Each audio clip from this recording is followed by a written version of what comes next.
Every major breach you've ever heard of started with one of these protocols being misunderstood, misconfigured, or simply ignored.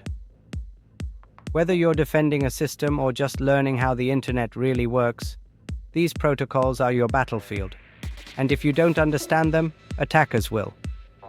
In this video, I'll explain, in plain language, what each protocol does, how attackers abuse it, and how cybersecurity professionals stop them. No fluff, no jargon, just clear explanations that even a fifth grader could follow. Let's start with the one you use every day and probably never think about. When you open a website, say youtube.com, your browser needs to ask that website's server for the content. It says something like, "Hey, can I have the homepage of youtube.com?" That's HTTP Hypertext Transfer Protocol. It's just a formal way your browser and the website server shake hands and trade information. But here's the problem. HTTP is kind of like sending a postcard. Anyone who handles it, your Wi-Fi router, your ISP, even someone sitting nearby with the right tools can read exactly what's on it. Your username, your password, your search history, all of it. Now imagine wrapping that postcard in an envelope that only the server can open. That's HTTPS. The S stands for secure. It uses something called TLS, Transport Layer Security, to lock up your message so only the right server can read it. And that lock? It's what protects your bank logins, private messages, and even this video you're watching now. In one real-world incident, a hacker connected to a cafe's free Wi-Fi. A nearby customer visited an old site that still used HTTP. The hacker fired up Wireshark and saw everything they typed, including their login credentials in plain text. It's that easy if encryption isn't there. So what does this mean for you, as someone getting into cybersecurity? You'll need to recognize insecure web pages. You'll learn to check for SSL certificates. You'll understand why attackers inject malicious scripts into unprotected sites, and how headers like CSP, X-frame options, and HSTS help fight back.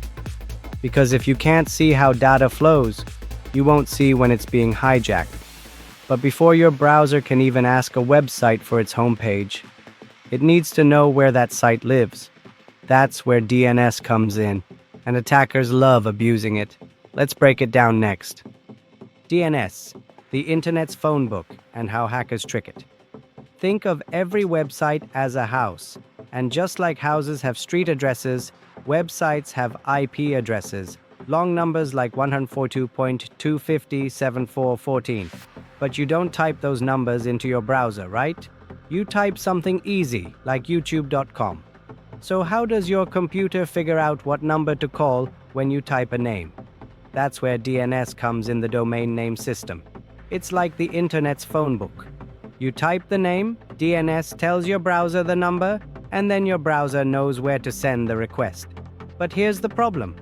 If someone messes with your DNS lookup, your browser could end up talking to the wrong server, like a fake website that looks like your bank, but is actually stealing your password. This kind of attack is called DNS spoofing, and it's way more common than people think. In the 2016 Dyn DNS attack, hackers used a botnet to flood DNS servers with fake traffic, taking down sites like Twitter and Reddit for hours.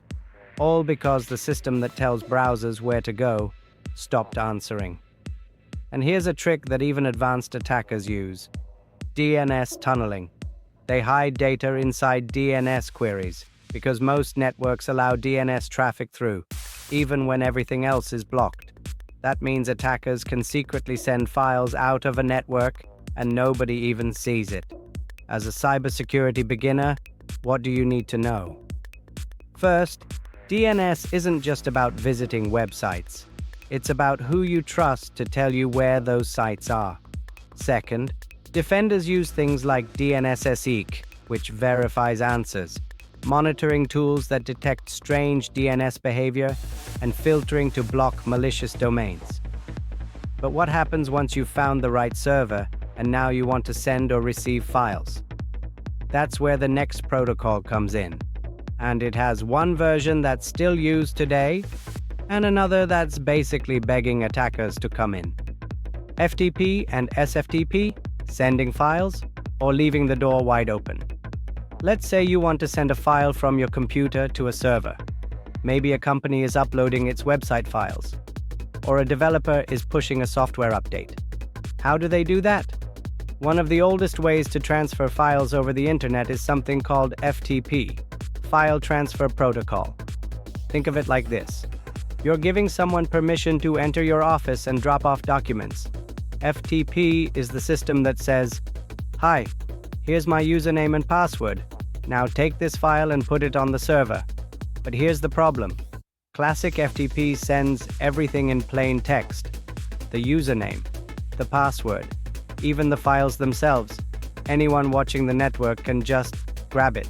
In fact, during one real penetration test, an engineering team accidentally pushed their FTP login details to GitHub. Within hours, attackers logged in and uploaded a web shell, giving them full control over the company's site. So what's the fix? SFTP, that's Secure File Transfer Protocol. Despite the name, it actually works over SSH, not FTP. But the idea is the same. Send files securely, with encryption, with authentication, and with logs you can monitor. As a beginner in cybersecurity, here's what you need to know. If you ever see plain old FTP running on a network, it's a red flag. Never, ever send sensitive files without encryption. If you work with servers, learn how to enable SFTP or SCP, which is another secure method. And finally, check for anonymous access. If it's allowed, attackers don't even need a password. And speaking of SSH, the protocol behind SFTP, let's talk about what happens when attackers go beyond just files and try to take over the whole system. SSH, the keys to the kingdom. All right, imagine your server is a castle. Inside it are important things, databases, user accounts, configuration files. Now imagine you give someone a secret tunnel to enter that castle, bypassing the gates. That's what SSH does. SSH stands for Secure Shell. It's a way for one computer to log into another over a network, usually to control it, run commands, or move files. And unlike FTP, everything in SSH is encrypted. But here's the risk. If attackers find out that tunnel exists and it's poorly guarded, they can try brute forcing their way in. That means trying thousands of passwords really fast until one works. In one real case, an intern left an SSH port open on a test server with the password set to admin123. A bot scanning the internet found it, and just like that, attackers had full control of the system. So how do we protect SSH? First, never use simple passwords. In real environments, we switch to key-based authentication. That means, instead of typing a password, you use a digital key, like a special USB stick or file that only your computer has. Second, we turn off remote root login. That's like locking the CEO's office and forcing users to go through security first. And third, tools like fail2ban can detect when someone's trying too many wrong passwords and block them automatically. As a cybersecurity beginner, if there's one thing to take away here, it's this. SSH is powerful, and anything powerful can be dangerous if misused. But what if I told you that some systems still use an older version of this, one that doesn't encrypt anything at all, and attackers love finding it? Telnet. When security didn't exist, imagine logging into a remote computer, and everything you type, your username, your password, your commands, is sent across the network with no protection. Anyone watching can read it, word for word. That's Telnet. It was designed before we worried about security, before hackers, before data breaches, and somehow, it still exists in some systems today. Telnet works kind of like SSH. It gives you a remote connection to another computer. But unlike SSH, Telnet doesn't encrypt anything. During one red team assessment, attackers found a hospital's HVAC system. Yes, the air conditioning still running Telnet. They could log in, see all controls, even change the temperature in operating rooms. That's the risk of leaving legacy protocols alive. The lesson? If you see Telnet in the wild, turn it off. Replace it with SSH. And if you're working in an environment that can't update, segregate it, keep it on its own isolated network. Now let's talk about something every beginner knows, but few understand fully. Email protocols, phishing's best friends. Email runs on three main protocols: SMTP, sending mail, POP3, and IMAP, receiving mail. And while they do their job just fine, they weren't built with strong security in mind. That's why phishing is still the #1 way attackers get in. Not malware, not 0 days. Just a cleverly written email that tricks someone into clicking a link. In one company, an attacker spoofed the CEO's email using weaknesses in SMTP. The message asked HR to urgently verify employee payroll data. No one checked the headers, no one confirmed the source. Sensitive files were sent right to the attacker. So how do we fight back? Use SPF, Sender Policy Framework. This tells email servers who's allowed to send mail for your domain. Add DKIM, Domain Keys Identified Mail, a digital signature to prove the message wasn't changed, and enforce DMARC, which says, if this message fails SPF or DKIM, reject it or mark it as suspicious. As a cybersecurity beginner, remember, every phishing email is an abuse of trust and protocol weakness. Learn to spot spoofed emails. Check headers, and don't just trust the from name. Okay, so far we've been talking about how apps talk to each other. But what about the underlying foundation of how data moves from one machine to another? That's where protocols like TCP, UDP, ICMP, and ARP come in. They don't carry the message. They're the ones delivering it, or intercepting it. Wait, how do these protocols know where to go? Let's talk about ports. TCP, UDP, ICMP, and ARP. How data moves, and how hackers hijack it. Okay, so by now, you've seen how different protocols help with tasks like loading websites, logging into servers, or sending emails. But here's something most beginners never ask. How does a server know which protocol you're using when your data arrives? That's where ports come in. What are ports? Think of a server like an apartment building. Inside, different services live in different apartments. One handles web traffic, another handles emails, another lets you log in remotely. They all have the same street address, the server's IP, but live behind different doors, each with a number.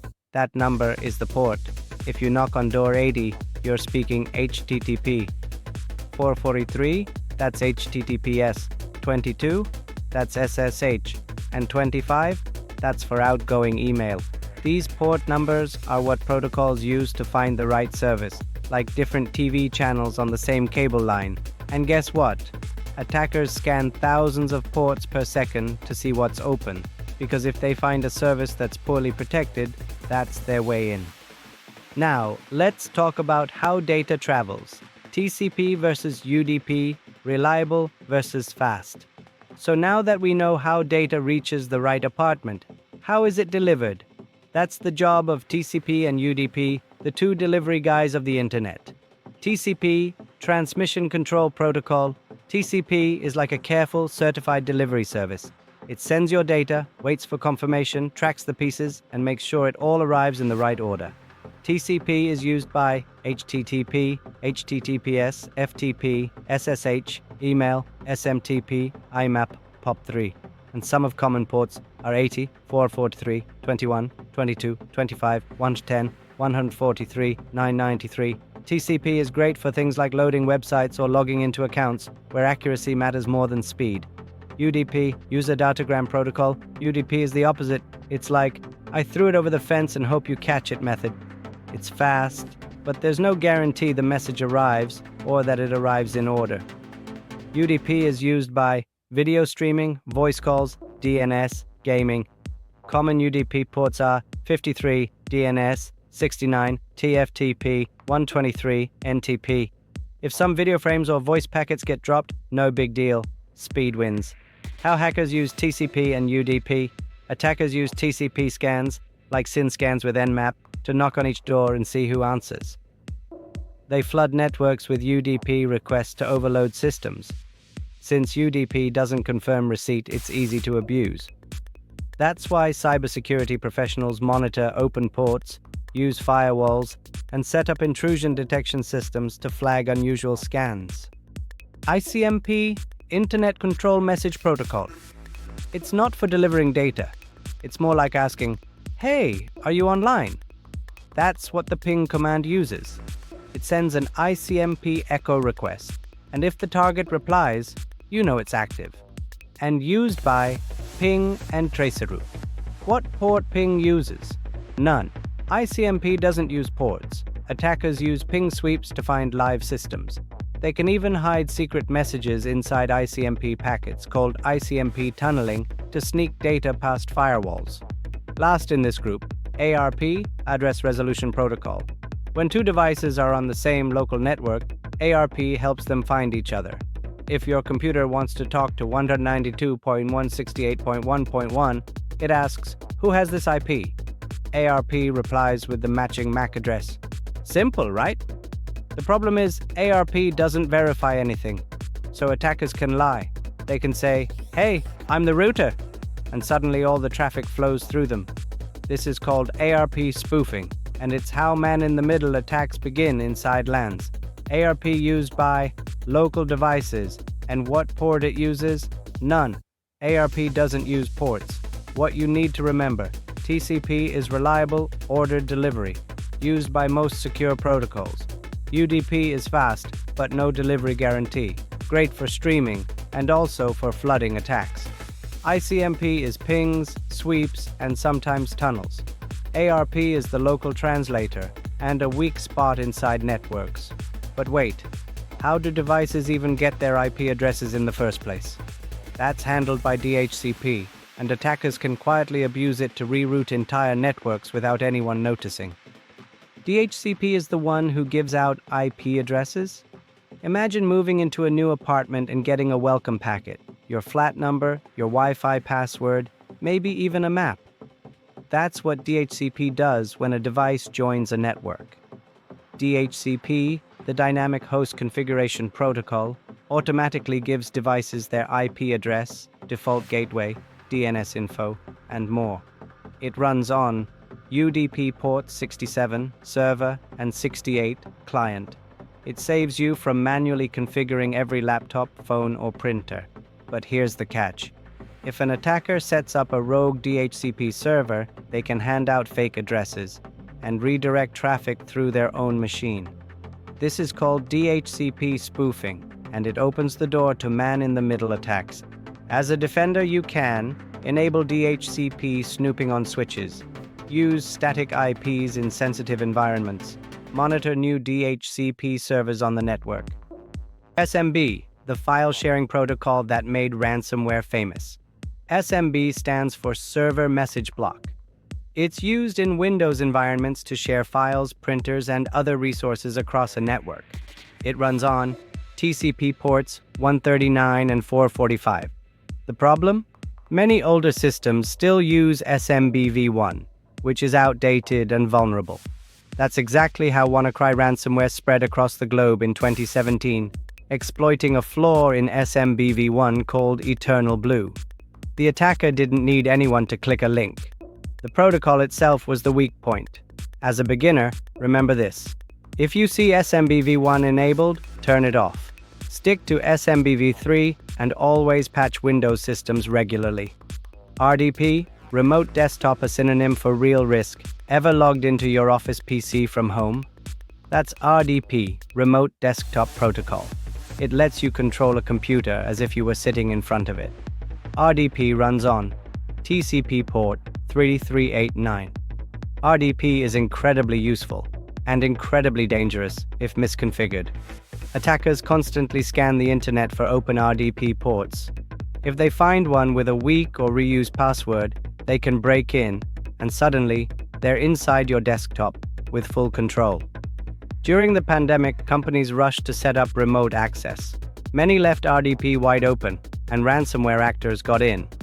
As a defender, you should Never expose RDP directly to the internet. Use a VPN, enable 2FA, and consider remote desktop gateways. LDAP stands for Lightweight Directory Access Protocol. It's how systems and users look up identity and resource info. It runs on TCP UDP port 389 unencrypted and 636 for LDAP secure version. It's like a company phone book: who's who, what groups they belong to, what they can access. But if LDAP isn't locked down, attackers can query the directory anonymously, pulling lists of users, email addresses, and department structure, perfect for phishing and brute force attacks. Use LDAP secure whenever possible, and don't allow anonymous binds unless absolutely required. Kerberos is all about tickets, trust, and hidden attacks. In a Windows environment, once you've logged in, you get a ticket that proves who you are. This system is called Kerberos, and it's like showing a badge instead of entering your password every time. Kerberos is secure, but attackers still find ways in. In a red team exercise, attackers requested service tickets for accounts with weak passwords, extracted the encrypted data, and cracked it offline. Within 45 minutes, they had credentials to access key systems. If you're in cybersecurity, enforce strong passwords on service accounts. Use AES encryption instead of older RC4. Monitor unusual ticket requests. Key takeaway for beginners: these enterprise protocols are everywhere, in offices, hospitals, banks, schools. Understanding how they work is how you stay ahead of threats. DHCP gives IPs, attackers can trick it. SMB shares files but can share malware too. RDP opens desktops and doors to ransomware. LDAP holds user info and needs boundaries. Kerberos protects identities, but attackers still roast it. We've covered a lot, but there are a few more protocols that don't get much attention until something breaks. Let's wrap up with the overlooked ones that still carry big risks. Every large network has someone watching over it, checking device health, uptime, traffic. That job is often done using SNMP, Simple Network Management Protocol. Runs on UDP ports 161 for queries and 162 for alerts. SNMP lets IT teams see what's going on across routers, switches, firewalls, and printers. It can even retrieve configuration data. But if SNMP is misconfigured or left on default settings, attackers can use it to map your entire network, see what's vulnerable, and even pull sensitive config data. Many systems still use SNMP v1 or v2, which don't encrypt anything. As a beginner, only use SNMP v3, which supports authentication and encryption. Change default community strings like public. Blocks SNMP access from outside your network.